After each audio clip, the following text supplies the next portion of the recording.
1000 டேஸ்க்கு மேல ப்ரொட்டஸ்டா? அப்படி என்ன அந்த ப்ரொட்டஸ்ட்ல இருக்கு? அது ஏன் அந்த ஊர் மக்கள் இத்தனை நாளா அதுக்கு ப்ரொட்டஸ்ட் பண்ணிட்டு இருக்காங்க? நேத்து நம்ம தளபதி விஜய் அவர்கள் ஏன் அந்த ப்ரொட்டஸ்ட் போய் கலந்துக்கிட்டாரு? அங்க என்ன சொன்னார்? அதை பத்தி தான் இந்த வீடியோ. வாங்க வீடியோக்குள்ள போகலாம். உடனே உங்க எல்லாரையும் பார்க்கணும்னு தோணுச்சு, உங்க எல்லாரையும் கூட பேசி ஆகணும்னு தோணுச்சு. Hello everyone, this is Siddiq Sham. Welcome to S4A family.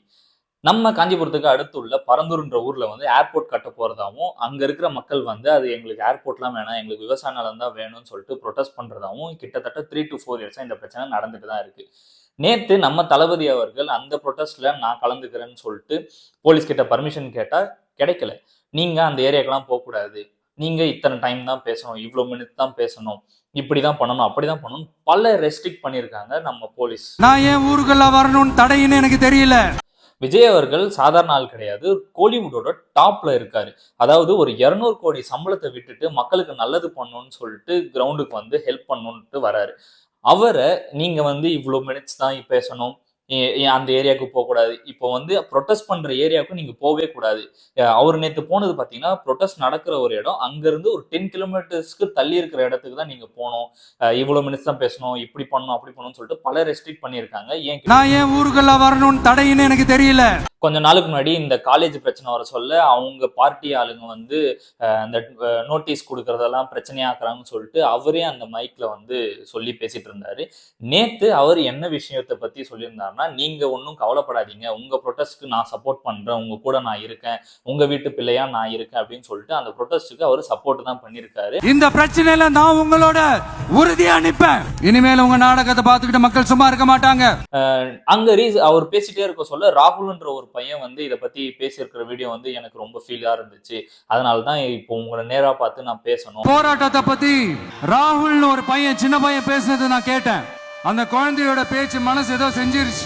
இந்த மாதிரி நான் கேட்டேன், இந்த ஏரியாவுக்கு நீங்க போக கூடாது, இப்படிதான் போகணும் அப்படின்னு சொல்லி நிறைய ரெஸ்ட்ரிக்ட் பண்ணதை பத்தி அவர் வந்து டீட்டெயில்டா சொல்லியிருந்தாரு. அவர் மோஸ்டா நேத்து வந்து ரூலிங் பார்ட்டிஸான ஸ்டேட் கவர்மெண்ட்டும் சரி சென்ட்ரல் கவர்மெண்ட்டும் சரி அவங்களதான் வந்து தாக்கி பேசியிருந்தாரு. அதுக்குள்ளலாம் நம்ம போக தேவையில்ல. இப்படி அவர் வந்து இங்க இருக்கிற காவல் தெய்வம்னு சொல்லிட்டு ஒரு 2 தெய்வத்தை பத்தி பேசிட்டு, அந்த தெய்வம் மட்டும் இல்ல, நானுமே உங்க கூட இருக்கேன், நீங்க தைரியமா இந்த ப்ரொட்டஸ்ட பண்ணுங்க அப்படின்னு.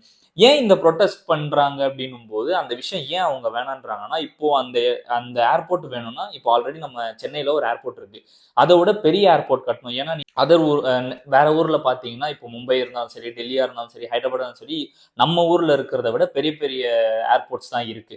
அந்த மாதிரி ஒரு பெரிய ஏர்போர்ட்டை கட்டணுன்றதுக்காக அந்த ஊர் வந்து அதாவது பாத்தீங்கன்னா ஒரு 10 ஊரா இருக்கிறத எடுத்துட்டு ஒரு பெரிய ஏர்போர்ட் கட்டுறது தான் பிளானே.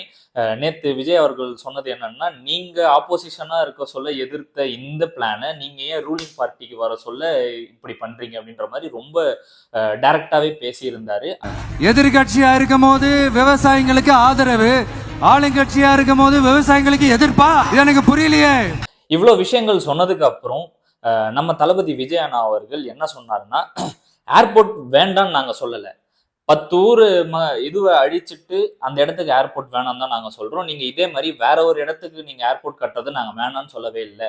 நான் வந்து ஊர் டெவலப் ஆகுதுன்னா அந்த டெவலப்மெண்ட்டுக்கு நான் தடையா இருக்க மாட்டேன். நான் சொல்றது என்னன்னா, இந்த இடத்துல வேணான்னு தான் அவரு சொல்லி அந்த விஷயத்த நேத்து ஸ்ட்ராங்காவும் பேசியிருந்தார். நான் இங்க வளர்ச்சிக்கு எதிரானவெல்லாம் கிடையாது, ஏர்போர்ட்டே வரக்கூடாதுன்னு நான் சொல்லல, இந்த இடத்துல வரக்கூடாதுன்னு தான் சொல்றேன். I hope you all like this video. இந்த வீடியோ உங்களுக்கு பிடிச்சிருந்தா லைக் பண்ணிக்கோங்க. இந்த விஷயத்த தெரியாதவங்களுக்கு இந்த வீடியோவை ஷேர் பண்ணுங்க. நீங்க லைக் பண்றது 2 நிமிஷம் ஆகாது, ஆனா அந்த லைக்ஸ் வந்து எனக்கு அடுத்த வீடியோ பண்றதுக்கு ரொம்ப யூஸ்ஃபுல்லா இருக்கும். இதே மாதிரி பல இன்ஃபர்மேஷனோட பல நல்ல கண்டென்ட்டோட உங்களை வந்து சந்திக்கிறேன். தேங்க்யூ. சப்ஸ்கிரைப் பண்ணிக்கோங்க. காலடி மண்ணை தொட்டு கும்பிட்டுதான் உங்க எல்லாரும் கூடயும் நான் நிப்பேன், தொடர்ந்து நிப்பேன் சொல்லணும்னு தோணுச்சு.